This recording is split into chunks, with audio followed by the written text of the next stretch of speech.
আল্লাহ রাব্বুল আলামিন বলেন ওয়ালাকাদ জিতুমুনা ফুরাদা,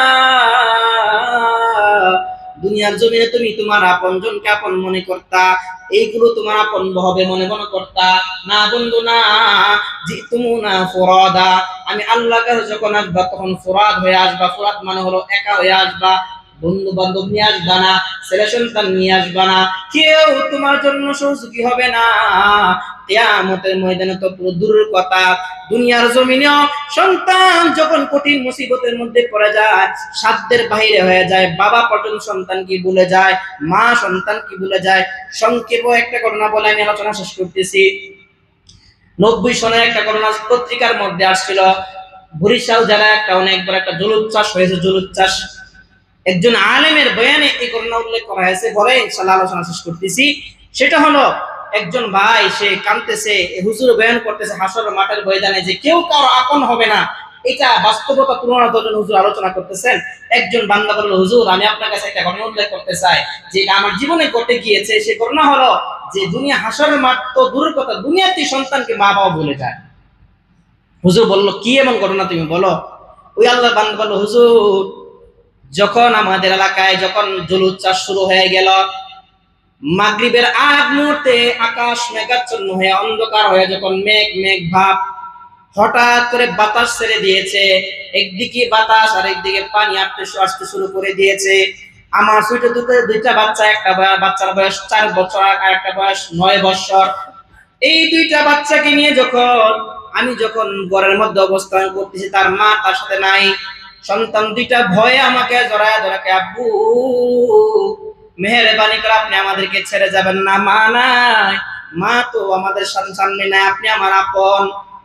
দুইটা সন্তান আমাকে জড়ায় ধরে যখন কাঁদতে আরম্ভ করলো, কিছুক্ষণ পর অন্ধকার নেমে আসলো, আস্তে আস্তে পানিও বাড়তে শুরু করে দিল।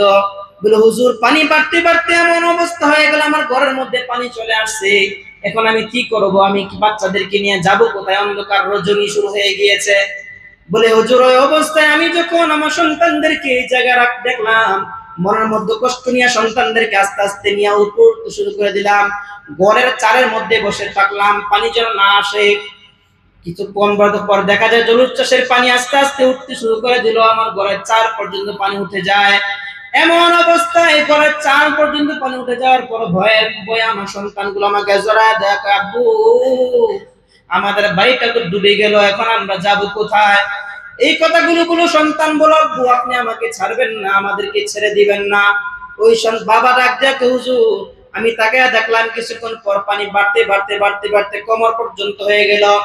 কথা বলতে বলতে হয়ে গেল আস্তে আস্তে আমার কলা পর্যন্ত পানি হয়ে গেল। এখন আমি আমার সন্তানদেরকে দুই হাতের মধ্যে ধরায় বললাম, বাবা ছাড়বা না, তোমরা 2 হাত ধরে রাখো শক্ত করে, তোমাদেরকে আমি ছাড়বো না। কিছুক্ষণ পর দেখলাম হুজুর পানি আরো বাড়তে আরম্ভ করেছে। এখন দেখতেছি আমার সাঁতার কাটা ছাড়া উপায় নাই। আমার দুইটা সন্তান, একটা 4 বছর একটা 9 বছরের বাচ্চা, দুইটা মেয়ে। মায়াগুলো ডাকতে বলতেছে, আব্বু মেহেরবানি করে আপনি আমাদেরকে ছেড়ে যাবেন না, আমরা সহ্য করতে পারবো না, বাঁচবো না এই ঢের কারণে। হুজুর আমি যখন দেখলাম আমার বাচ্চাগুলো কাঁদে, তাদেরকে আশ্বাস দিলাম, মা গো আমি তোমাদেরকে জীবন থাকতে তোমাদেরকে ছেড়ে যাব না। কিন্তু হুজুর দেখলাম আমার পরিস্থিতি এমন হয়ে গিয়েছে, এখন যখন সাঁতারের প্রয়োজন হয়, এখন তো হাতে ধরে রাখলে আর সাঁতার করা যায় না। ছোট বাচ্চাটাকে বললাম, মা তুমি আমার গাড়ির মধ্যে বসো। বড় মেয়েটাকে বললাম, তুমি আমার এক হাতের মধ্যে ধরে থাকো, আরেক হাত দিয়ে আমি সাঁতার কাটতে আরম্ভ করলাম। হুজুর কিছুক্ষণ পর যখন আমি সাঁতার কাটতে কাটতে হাত ব্যথা হয়ে গিয়েছে, এখন পানির স্রোত, অন্ধকার আর বৃষ্টি পড়তেছে, আমি কি করব। আমি বড় মেয়েটাকে বললাম, মা আমি তো তোমাকে বলেছিলাম তোমাকে আমি বাঁচায় রাখবো, তোমাকে আমি বাঁচাবো, কিন্তু মা পরিস্থিতি এমন হয়ে গিয়েছে এখন তোমাকে বাঁচানো সম্ভব নয়, তুমি একটা কাজ করো আমাকে ছেড়ে দাও।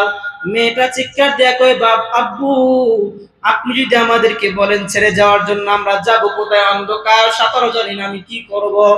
হুজুর আমি আমার মেয়েটাকে বারবার বলার পর যখন মেয়েটা আমার হাত ছাড়লো না, আমি জোরে একটা ঝাঁকি দিলাম, ঝাঁকি দেওয়ার পরে আমার সন্তানটা দূরে চলে গেল। আব্বু আব্বু বলতে বলতে কিছুক্ষণের ভিতরে বাচ্চাটা ঢেউয়ের তালে তালে দূরে চলে গিয়েছে। বলে, হুজুর যখন দেখলাম আমার মেয়েটা চলে গিয়েছে, এখন ছোট বাচ্চা যেটা সেটা আমাকে ভালো করে আঁকড়ায় ধরছে গলার মধ্যে।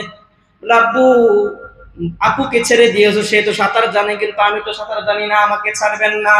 কিন্তু হুজুর কিছুক্ষণ সাঁতার কাটার পর দেখলাম সে যেহেতু আমার গলার মধ্যে ধরে রাখছে, এই জন্য এখন আমি ডুবে যাইতেছি, পারতেছি না, দুইটা হাত ব্যথা হয়ে গিয়েছে, আমি কি করব? মেয়েটাকে ডাক দিয়ে বললাম, মা তুমি যদি আমাকে না ছেড়ে দাও তাহলে আমাকে এখন বাঁচা সম্ভব নয়। মেয়েকে ডাক দিয়ে বলে, আব্বু আপনি তো বলেছিলেন জীবন থাকতে আমাকে ছাড়বেন না, এখন কেন ছাড়তেছেন? বলে, হুজুর আমি যখন এই কথাগুলো বললাম মেয়েটা আমাকে বারবার বলতেছে আপনি আমাকে ছাড়লাম না, বাঁচবো না, আমি বাঁচবো না, কি করব? কিছুক্ষণ পর মেয়েটাকে বললাম, মা আমি বাঁচবো না, বাঁচতে চাইলে তোমাকে ছাড়তে হবে। হুজুর মেয়েটা আমাকে ছাড়ে না। এক পর্যায়ে মেয়েটার হাতটাকে আমি ধরলাম, জোরে চড়ায় দিয়ে তার হাতের মধ্যে জোরে একটা কামড় দিলাম। কামড় দিয়া মেয়েটাকে যখন কামড় দিলাম, মেয়েটা চিৎকার দিয়ে বলল, আব্বু তুমি কামড় দিলা কেন? বলে, তুমি যদি আমাকে না ছাড়ো তাহলে তোমাকে কামড় দিয়ে আমি তোমাকে আঘাত করব।